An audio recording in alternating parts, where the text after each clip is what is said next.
With the regional semifinal round now done, complete in the rearview mirror, it's now time to start crowning champions in the high school basketball playoffs as we go from the Elite Eight to the Final Four at the Northeast Regional at Jacksonville State University. Let's start with this first game this morning. 7A girls final, Gadsden City taking on the defending champion and top-ranked Hoover.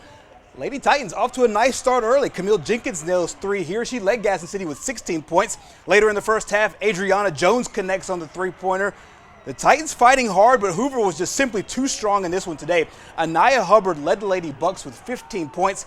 Madison Adamson would score 13. Renaya Kelly with 11. Hoover led it by 21 at the break and never looked back. They outscored the Titans 29-12 in the second half and go on to win it 70-32. Lady Bucks once again in the Northeast Regional as the champions. They are now headed back to Birmingham for the Final Four. We start every season with the expectation of not only making it to the Final Four, but winning state, and it's just good to get back here. We realized we didn't have as much motivation coming into this season because we came off of a state championship, but to just see our players come together, play with energy, and get back to here, just, one more step closer to reaching our goal, it feels great.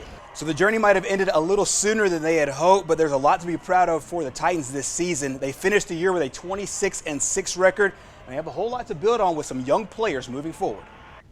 Our season, it started off rough because we're small, but we kind of handled it quite better than other teams probably would have did.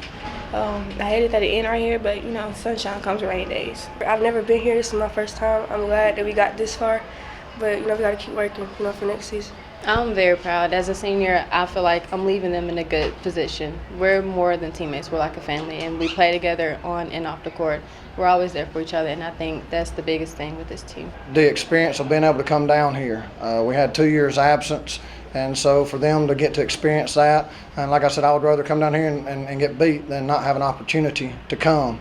And all the little things, you remember the stuff off the court a lot when they're gone, going to Stevie B's and eating, or somebody feeding them because we've made it here. Those are the player relationships and all that, because people forget about how many points you scored and wins and losses as time goes by. So great city for Gadsden City, but it is Hoover moving on to the next round, looking for another state championship. They look well on their way to just about easy games as far as the score is concerned at Jacksonville State. Meanwhile, the Bucks will play Central Phoenix City, who knocked off Auburn 72-61 in the Southeast Regional. Meanwhile, Spain Park is in the Northeast Regional. They'll take on the winner of tomorrow's McGill-Tulane-Foley game at the BJCC. Up next, over to the 7A boys final. Oak Mountain fans coming strong to watch their Eagles play Sparkman, and this was a really entertaining matchup. Evan Smith on the drive and the layup. Oak Mountain took the early lead, but Sparkman never quit.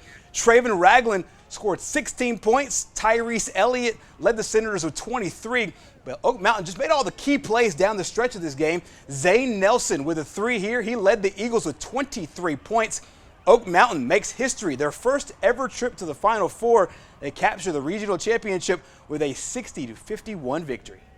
The Final Four, you say that and that means something. And it's nice to know that we've kind of got over that hurdle, but we, there's basketball left to play, and we're excited about the opportunity. There's going to be 4 really good teams down there.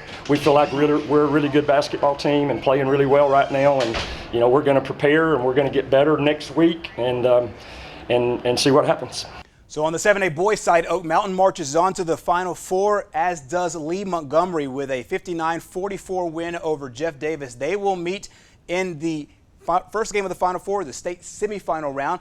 Meanwhile, on the northwest side, I should say, number 1 Mountain Brook is in. They will take on the winner of Mary G. Montgomery and Fairhope. That game is set for tomorrow to settle out the boys' Final Four. Up next, Class 6A boys Final Four. Number 3 Huffman, number 1 Pinson Valley, and this game just lived up to the hype. Kool-Aid McKinstry, 3 of his 17 points here. Huffman dominated this thing in the second and third quarters.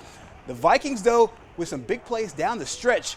Here, the basket and the foul. They led by as many as 15 points late in the third quarter. But the Indians came roaring back in the fourth. Cam Woods on the floater here. He was monster today. 35 points in this one.